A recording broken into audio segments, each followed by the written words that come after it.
네, 안녕하세요. 최동석입니다. 아, 오늘은 썸네일에 있듯이 사례 연구를 해보는 날입니다. 지금까지 인사조직론에서 인사로는 영양 진단을 쭉 해왔기 때문에 사례 연구가 많이 있었죠. 우리 정치인들을 실명으로 여러 명 다루었습니다. 그게 일종의 사례 연구라고 할 수 있죠.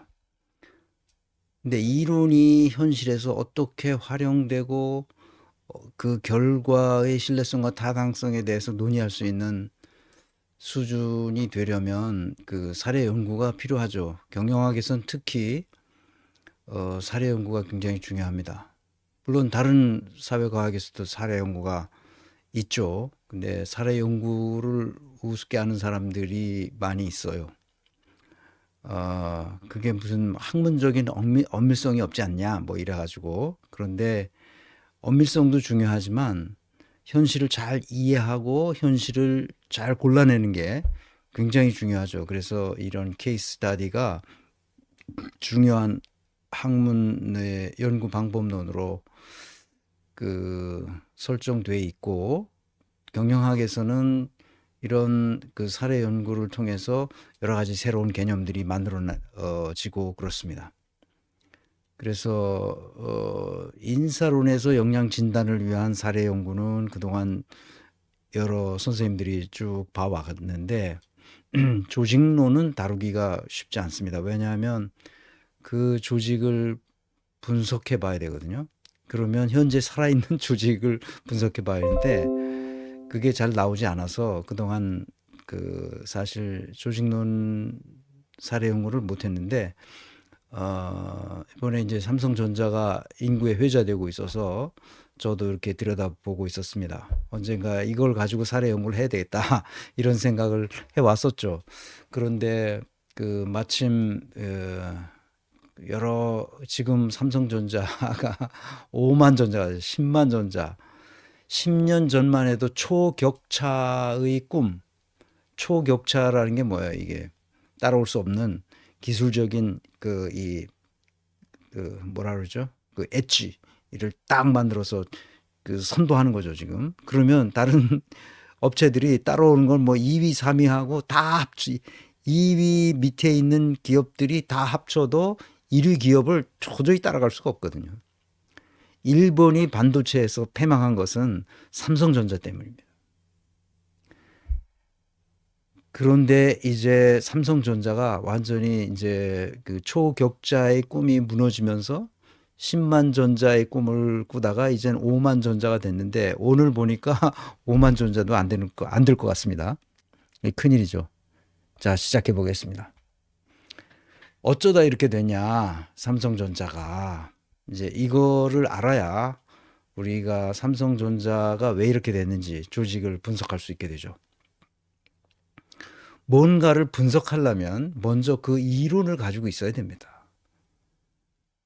모형이 있거나 그 프레임워크가 있어야죠.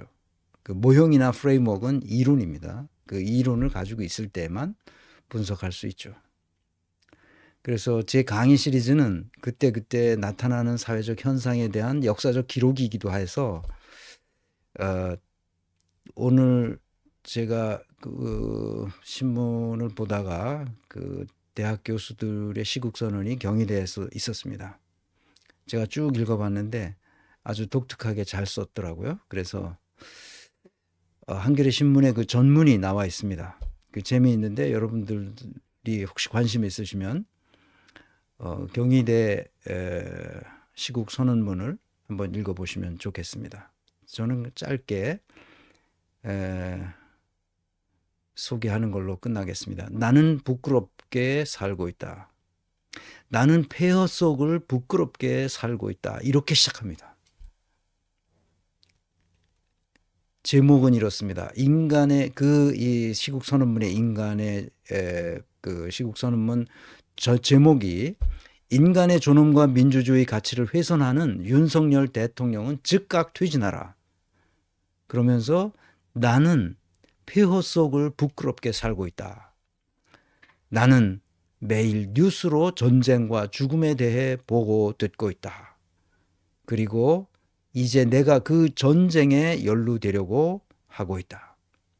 더 이상 나는 강의실에서 평화와 생명 그리고 인류의 공존이라는 가치가 우리 모두가 힘을 모아야 할 가치라고 이야기하지 못한다. 이 윤석열 이놈이 하는 행태를 보면 도저히 교수들도 학생을 가르칠 수가 없는 지경에 이르렀다는 뜻이에요.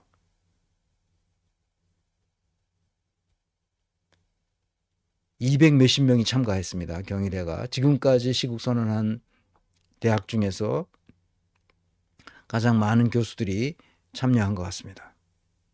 단일 대학으로서 경희 사이버 대학도 있어서 같이 했으니까 아주 한번 읽어보시기 바랍니다. 잘 썼습니다. 독특하게. 자, 댓글 읽어보기를 할 텐데요. 이 댓글을 읽어보기를 내가 해야 되겠다 이렇게 생각한 거는 고대 사회의 문헌을 어떻게 볼 것인가. 그러니까 옛날 고대인들이 썼던 문헌이 있어요. 그 문헌이 오늘날 우리에게는 어떤 의미가 있는지를 내가 여러 번 얘기한 것 같은데 잘 못 알아들으신 것 같기도 하고, 그러나 그럼에도 불구하고 나는 고대인들이 쓰던 그 문헌을 오늘날에 적용해서 내 삶을 바꾸겠다 이런 사람들도 뭐 있겠죠. 있으면 뭐 그거 말리지 않습니다. 본인의 선택이니까. 제가 아이들을 가르치는 게 아니고 이게 성인들이 다 와서 강의를 듣는 거니까 그분들이 뭐 그렇게 하는 걸 내가 뭐라고 하진 않습니다. 그렇지만 나는 오늘날 그 21세기를 살아가는 현대인으로서 고대인들이 썼던 그 세계관, 고대인들이 알고 있던 이 세계관과 관점을 그대로 현대에 와서 쓰겠다고 주장하는 사람은 나는 별로 좋게 보지 않습니다. 그러나 그들이 개인적으로 그렇게 한다는 걸 내가 뭐라고 어떻게 하겠어요. 그렇지만 정치인이 그따위로 한다는 것은 내가 받을 용서할 수 없죠. 왜냐하면 내가 낸 세금으로 걔네들을 일꾼으로 채용한 거거든요. 그 일꾼들이 그따위로 한다면 아주 회초리를 드는 수밖에 없는 거죠. 그렇지만 뭐 여러분이 그렇게 하는 것이 자기 취향이라면 그렇게 하시면 됩니다. 이 선생님은 나한테 질문을 했습니다. 교수님, 주역이 언제 시대 때의 얘기입니까? 라는 내가 얘기했잖아요. 그 주역을 가지고 지금 뭐 어떻게 점치는 일을 한다는 게 말이 되는 소리냐 이 얘기인데, 그랬더니 이런 질문에서 서양에서 The Bible이란 책은 언제 시대 때 이야기인데요? 라고 묻는다면 뭐라고 답하시겠습니까? 네, 답할 말은 아주 많죠. 주역이나 사주나 사주풀이나 풍수지리나 주술 같은 것은 오늘날에 그대로 적용할 수 있다고 생각하는 사람들이 일부 있습니다만 나는 그것을 멍청한 짓이라고 생각합니다. 그 이유는 그것이 문명을 발전시키는데 아무런 공헌을 못하기 때문입니다. 이유는 간단해요. 고대인들의 세계관은 오늘날의 이 발달한 문명을 더 발전시키기는커녕 그것을 후퇴하게끔 만든다는 거예요. 어떤 정보와 지식을 만들어내지 못하기 때문입니다. 그래서 이렇게 썼어요. 좋은 질문입니다. 그런데 아직 내 강의의 본질을 잘 이해하지 못한 것 같습니다. 역사에 관한 내 강의의 핵심은 아주 간단합니다. 다시 반복해서 말하자면 그 시대, 그 지역에 사는 사람들이 만들어낸 텍스트와 그 컨텍스트를 파악해야 하며 오늘날 우리의 보편적 상식에 비추어 재해석되어야 한다는 겁니다. 이게 내가 지금까지 반복해서 해왔던 말이에요. 지금 어느 제주도에서 어떤 일이 있어서 누가 그런 텍스트를 썼다면 그 텍스트를 쓴 컨텍스트가 있을 거라고. 그것을 파악했을 때 그 텍스트가 확실하게 우리에게 인식되는 거예요. 한강의 채식주의자를 썼을 때 어떤 컨텍스트에서 썼는지를 알 때에만 그 채식주의자가 어떤 의미를 갖는다는 것을 알게 됩니다. 우리가 그 서양에 가서 유학을 하는 학생들이 힘들어하는 것은 그 학문의 배경이 무엇인지 잘 모르기 때문에 그냥 외우는 거예요. 외우는 거라고. 그 외워서 답을 써. 그러면 성적이 잘 안 나와. 독일 대학에서 잘 안 나옵니다. 외워서 쓰는 거는 안 되는 거예요. 그러니까 고대인들이 썼던 여러 가지 그 시대에 썼던 텍스트를 오늘날 와서 적용하려고 대드는 사람들이 있다면 그건 약간 이상한 거죠. 물론 뭐 어떻게 오늘날에 맞도록 뭐 이렇게 뭐 맞췄겠죠. 다 맞췄겠죠. 맞춰서 쓰려면 뭐 쓰시는 거야 뭐 본인 자유니까 그걸 뭐라고 얘기하겠어. 무당이 하는 것도 자기 뭐 철학관 열어서 무당 노릇하는 거 그거 누가 안 말리잖아요. 그렇지만 공직에 나온 사람이 그따로 한다는 것은 용서할 수 없는 거죠. 이해하셨기를 바랍니다. 그래서 서양의 성서든 동양의 주역이나 공명의 텍스트든 불경이든 어떤 것이든 과거의 것이라면 오늘날 계몽된 이성으로 해석할 수 있어야 합니다. 당시에 어떤 맥락에서 그런 텍스트가 쓰이게 되었는지를 감안해야 한다는 말입니다. 옛날 텍스트를 거의 그대로 오늘의 상황에 적용하려고 하는 것은 매우 우매한 짓이라는 점을 알아야 합니다. 이것은 마치 일제 강점기에 만들어진 법률 체계를 오늘날에 그대로 적용하려고 하는 것보다 훨씬 더 우매한 것이 됩니다. 고대인들의 삶을 잘 이해 못하기 때문에 그렇습니다. 고대인들의 삶은 현대인들의 삶과는 완전히 다른 세계에 살았습니다. 고대인들의 세계관으로는 오늘의 환경을 상상할 수도 없었기 때문이죠. 심지어 구한말이나 100년 전의 세계관으로 어떻게 오늘 현실의 문제를 해결할 수 있겠어요? 고대인들에게는 천체의 움직임도 알지 못했습니다. 세균이나 바이러스를 통한 질병도 알지 못했어요. 지구가 둥글다는 것조차 알지 못했습니다. 세계가 다 이 기륭화복을 인간의 기륭화복을 다 귀신들이 조작한다고 생각했죠. 그러나 고대인들 중에서도 플라톤이나 아리스토텔레스 같은 위대한 철학자들이 그 시대 정신을 가지고 있었음에도 불구하고 인간에 대한 위대한 통찰이 있었던 거죠. 그 위대한 경구들이 그래서 나왔습니다. 그래서 플라톤이 말하는 인간에게 가장 좋은 것은 선이다 하는 거죠. 선. 그 선이 지고지성의 선, 절대적인 선, 가장 완벽한 선, 그것이 선의 세계가 이데아론에서 그대로 나타난단 말이에요. 선이 그 이데아가 있다는 거지. 인간이 바라는 가장 이 절대적인 완벽한 선의 세계가 있다고 생각한 거죠.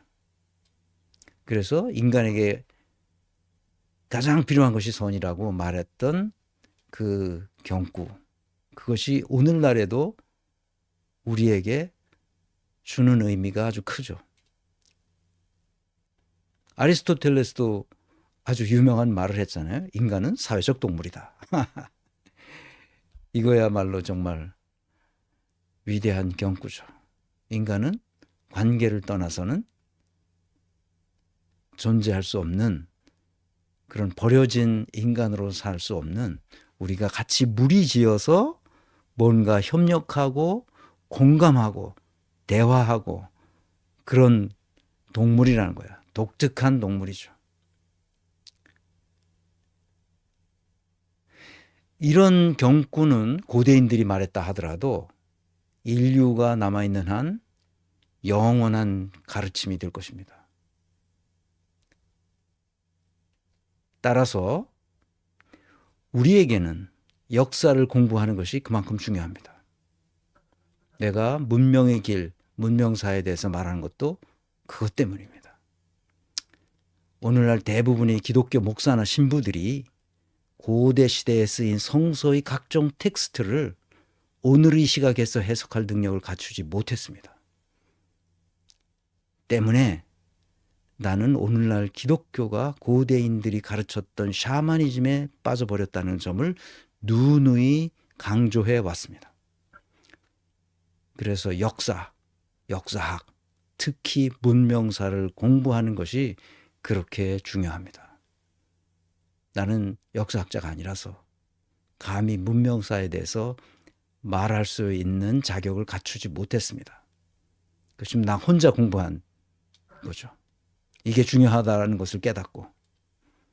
그래서 우리 권민래가 제대로 이렇게 위용을 갖추면 문명사를 전공하신 선생님들이 많이 계시고 제가 알고 있어요. 이제 그분들을 초빙해서 우리 인류 문명사에 대해서 같이 공부하면서 오늘날 우리는 무슨 생각을 하면서 살아야 되는지를 저도 공부하고 그런 훌륭한 선생님들을 통해서 우리가 같이 공부하는 시간을 갖게 하려고 합니다.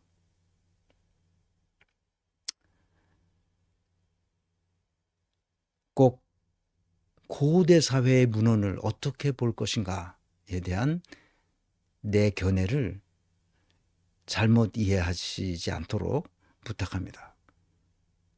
내 견해대로만 해야 된다고 나는 주장한 적이 없어요. 세상은 80억 인구가 있다면 관점은 80억 개가 있는 겁니다. 나는 그 80억 분의 1을 가지고 있을 뿐이에요. 여러분은 여러분의 관점을 가지고 있으면 됩니다. 나는 정답이 없다는 것을 내 이 강의를 시작하면서 계속 말씀드려왔어요. 제 2강에서 이 세상엔 정답이 없다. 나는 이런 생각을 하는 사람이다.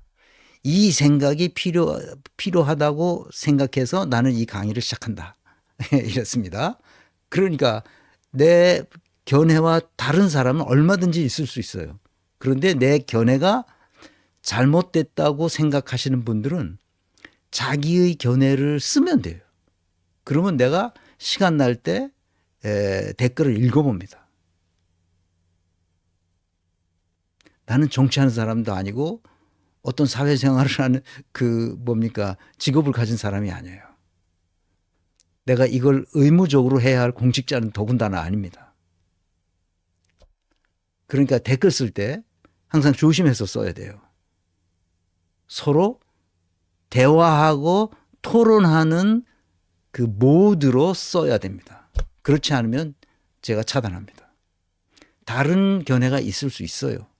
다른 견해가 있을 수 있는데 그 견해는 잘못된 거라고 주장하면 굉장히 위험해집니다.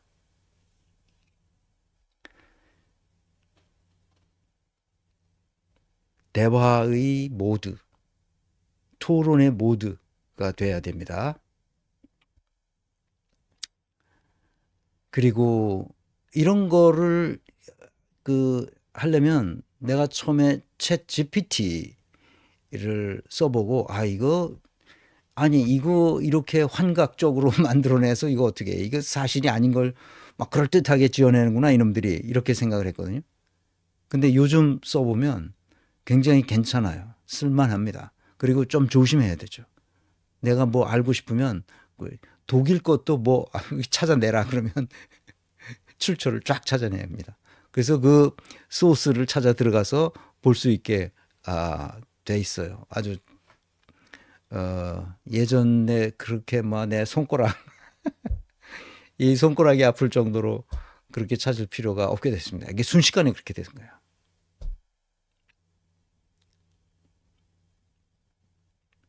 자, 이제 이해하셨죠? 오늘 1시간 내에 끝내려고 맘먹었는데 벌써 20분